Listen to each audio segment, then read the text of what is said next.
জমি থেকে ধান কাটা শেষ হয়েছে, তাই এবার খাদ্যের লোভে জঙ্গল থেকে বেরিয়ে জনবসতি এলাকার বাড়িতে গিয়ে হানা দিল হাতি। ঘর ভেঙে সাবার করলো ঘরে মজুদ আনাজপাতি, নষ্ট করে বাসন কোসন সহ আসবাবপত্র। ওই সময় বাড়ির লোকজন পালিয়ে কোনো ক্রমে প্রাণে বাঁচলেন। বুধবার রাতে পৃথকভাবে হামলা চালিয়ে 7টি ঘর সহ একটি দোকান ঘর ভেঙে দিল হাতি। মেটেলি ব্লকের উত্তর ধূপজোড়া ও মঙ্গলবাড়ি বস্তি এলাকায় হানা দেয় হাতিটি।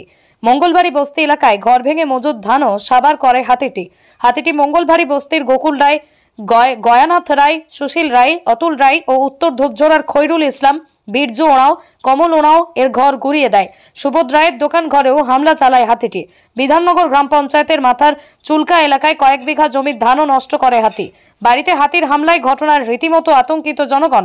বুধবার রাতে খবর পেয়ে এলাকায় আসেন খুনিয়া স্কোয়াডের বনকর্মীরাও। বনকর্মী ও স্থানীয় বাসিন্দাদের তৎপরতায় হাতিটি ফের পাঞ্ঝরা জঙ্গলে চলে যায়। ক্ষতিগ্রস্ত ব্যক্তিরা যাবতীয় ক্ষতিপূরণে দাবি করেছেন। বন দপ্তরের তরফে নির্দিষ্ট ফর্মে আবেদন করলে সরকারি নিয়মে ক্ষতিপূরণ প্রদানের আশ্বাস দেওয়া হয়েছে। দিকে 4-5টায় মনে করো ভোর দিকে এসে ওই আগে যে ভাঙছে সেম কেস ওই জায়গায় আবার ভাঙছে। আগে তো কত ক্ষতি করছে, কাটাই ভাঙছে, ডেলি গোলা ভেঙে ধান খাইছে, তবুও ক্ষতিপূরণ পেলাম না। এখন আবার ওই কেসে আবার দাঁড়াইছে, মানে সেম জায়গায় ওই জায়গায়। তো আপনারা কি চাচ্ছেন এখন, এই যে লাগাতার হাতির হানা এলাকায় আপনারা কি চাচ্ছেন? আগে ক্ষতিপূরণ এখন পাইনি, এখন কি পাবো? আগে ক্ষতিপূরণের টাকাই একটাও আমরা পাইনি। এই যে লাইটগুলো রাস্তার লাইটগুলো খালি ভর লাগাই থুইছে, এখন একটু জ্বলে না। আপনারা এখন কি চাচ্ছেন লাইটের ব্যাপার নিয়ে? হ্যাঁ, লাইটের ব্যাপার এখন কথা বলবো। অভিযোগ জানাইছেন? জানাতে হবে, যে লাগাইছে ব্যবস্থা নেয় না। নাম কি? এটা কোন জায়গা? টাইমে যখন সবাই ঘুমায় সেই টাইমে ঠাকুর আসছে। আগে আমাদের যেই গোলাটার মধ্যে ধান ছিল সেই গোলাটার করে এইবার তো গোলা ওখানে বানাই নাই।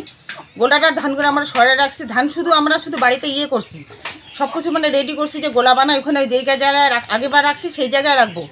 কিন্তু না বানার সঙ্গে সঙ্গে ঠাকুর এসে ওই জায়গাটা ভাঙিয়ে দিছে। আগে যে আমাদের জায়গাটা ভাঙছে সেই জায়গাতে কোনো ক্ষতিপূরণ এখনো ডিপার্টমেন্ট থেকে পাইনি আমরা। আবার ওই জায়গায় এসে অত্যাচার করছে। এইভাবে যদি অত্যাচার করে তাহলে আমরা বাচ্চা কাচ্চা নিয়ে কীভাবে থাকবো? আমাদের তো অনেকগুলো ঘর নেই, আমাদের তো ভাঙাচুরা ঘর একটাই। আর ধান এখন আমরা সেইখানে রাখার জন্য শুধু ব্যবস্থা করতেছি যে ওই জায়গায় রাখবো, এইভাবে এসে ভেঙে দিয়ে যাচ্ছে। দেখা যাচ্ছে এই রাস্তাটা তো একদম হাতি করিডোর হয়েছে। এই যে লাইটগুলো রাস্তার লাইটগুলো লাগানো হয়েছে, সকালে লাইটগুলো লাগাই দিয়েছে, রাত্রের বেলা জ্বলে না, কোনো ব্যবস্থা নেই। যে অভিযোগ জানানো হয়েছে, যে দায়িত্ব নিচ্ছে বারবার এসে দেখে যাচ্ছে, কিন্তু তাকে বলা হয়েছে তুমি লাইটগুলো পাল্টাও, এই লাইটগুলো আমাদের ভালো না, জ্বলে না, এটা আমাদের একটা মেন রাস্তা হয়েছে ঠাকুরের। হ্যাঁ, কোনো ব্যবস্থা নেই। আগে যে লাইটগুলো লাগানো সেগুলোও জ্বলে না, একবার জ্বলতেছে 10 বারই নিভে যাচ্ছে।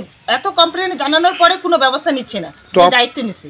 এখন আপনারা কি করবেন? আমরা চাচ্ছি আমাদের রাস্তার লাইটগুলো ভালো করে জ্বলুক, যাতে আমাদের কোনো অসুবিধা না হয়। আমরা তো সারা জীবন আমাদেরকে এখানে থাকতে হবে। সকাল থেকে মাঠের মধ্যে ধান লাগাইছি, তারও কোনো ব্যবস্থা নেয়নি ডিপার্টমেন্ট। আমরা বাড়িতে যে 4-5 বিঘা ধান লাগাইছি, মনে হয় 1 বিঘার মতন ধান, মানে 5-6 মন ধান মানে বাড়িতে নিয়ে 1 মনের মতন আর ধান নিয়ে আসতে পারিনি। দেখা যাচ্ছে যে এখানে তো অনেক কটা বাড়ি ভেঙেছে, অনেক বাড়ি, মানে 4-5টা বাড়ি ভাঙানো হয়ে গেছে। কারো কোনো ক্ষতি? একজনের তো, উনি এত গরিব স্বামী স্ত্রী থাকে, ওনার তো রান্নাঘরে কোনো কিছু নেই, সব ভাঙে চুরি দিচ্ছে, কিছুই করতেছে না। ডিপার্টমেন্টে এসে এখনো খোঁজও নেয়নি। বলা হয়েছে ডিপার্টমেন্টে এসে দেখা, কেউ এখনো আসেনি। আপনার নাম? আমার নাম হলো স্বপ্না রায়। কোন জায়গাটা? মঙ্গলবাড়ি বস্তি।